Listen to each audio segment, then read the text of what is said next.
extremely busy day in Spa on Saturday that's seen McLaren win for the qualifying and Red Bull win for the sprint race. It's been a crazy day. Ludo Van Denderen for GPBlog has covered everything from the ground. But before we go on to the on-track action, Ludo, I want to talk about something for the future, because I'm hearing we might be getting some exclusive info about what's going on with Valtteri Bottas for his 2026 plans. What can you tell us? Yeah, because as you probably know that next year there will be 11th team on the grid. Cadillac will be making their entry. They're looking for drivers, and there were rumors that Sergio Perez would be announced pretty soon.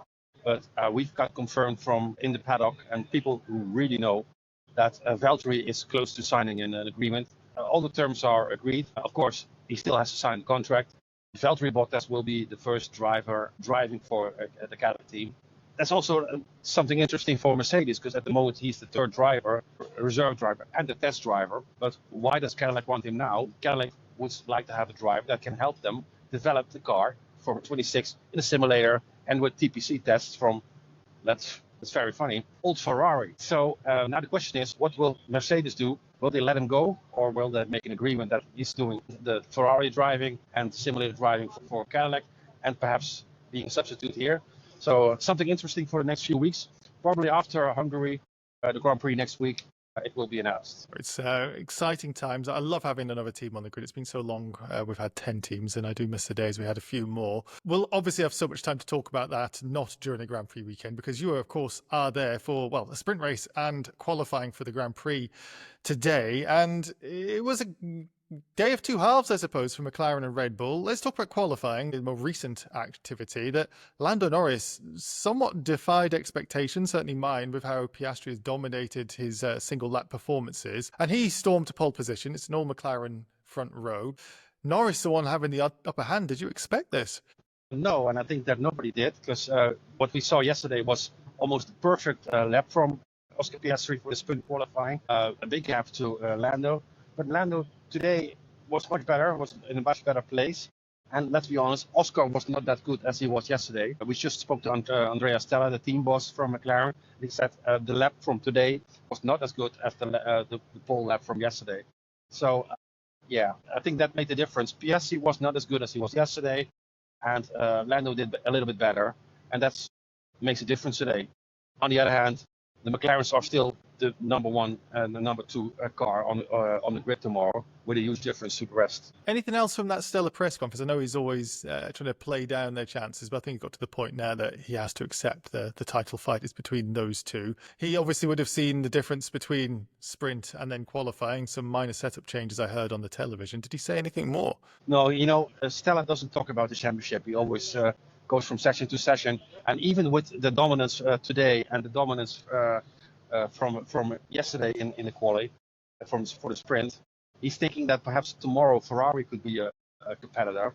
He even thinks that the straight line speed from Leclerc is much better than from the McLarens. So he even expects that tomorrow, after the first round, that Leclerc is going to be on top and not the McLarens. That says all about how Stella is approaching his championship. Yeah, he's a little bit of a glass half empty kind of guy, isn't he, with some of these things. But Leclerc, of course, surprising quite a lot of people. I didn't expect to see him in the post-quali interviews with his third place. So Ferrari, one half of Ferrari at least looking good. We'll talk about Lewis Hamilton a little bit later. But let's talk about the other competitive action of the day. Max Verstappen beat both the McLarens and actually got the sprint victory.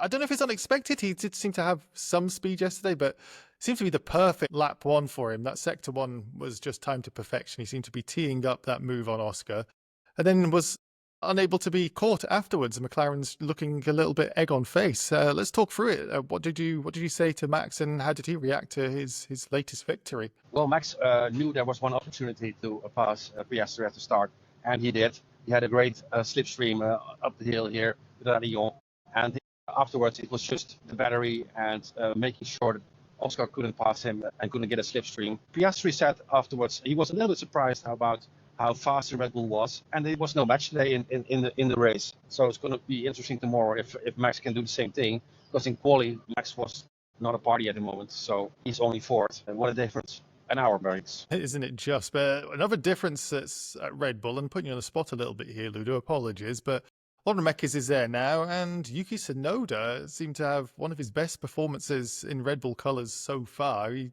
seemed to be right on the, well, not quite on the pace of Max, but a lot closer than he has been. Is this coincidence? What's going on? Because the things that I was reading is that he's not having the same upgrade packages. He's using an older spec or something, and he still seemed to be there. Is this Horner gone and Yuki deciding to show up, or is this just a coincidence? I hope for Yuki that it's much more confidence, but on the other hand, probably it's a coincidence that he's doing pretty well today. His last lap in Q3 was perfect for him. The gap between him and Max is okay, but there's always something in a weekend for Yuki that goes wrong. And tomorrow is going to be raining, probably. Yeah, so much challenges for Yuki tomorrow. So let's just wait. The final thing let's talk about then is, well, I generally feel like I would like to be at the circuit some days. Some days I like to have the same bed to sleep in. But it's days like today when I see Lewis Hamilton coming out of the car and giving the press sessions in the media pens that he does. I'm quite happy to be this far away from it all. What was Lewis Hamilton's reaction after jumping out of the car? Well, this weekend in Spa, it seems to be just a disaster for him. It is. You have to imagine there's the media pen, and then after such a qualifying, he goes from camera to camera to camera. And after 1.5 minutes, he already had 4 cameras.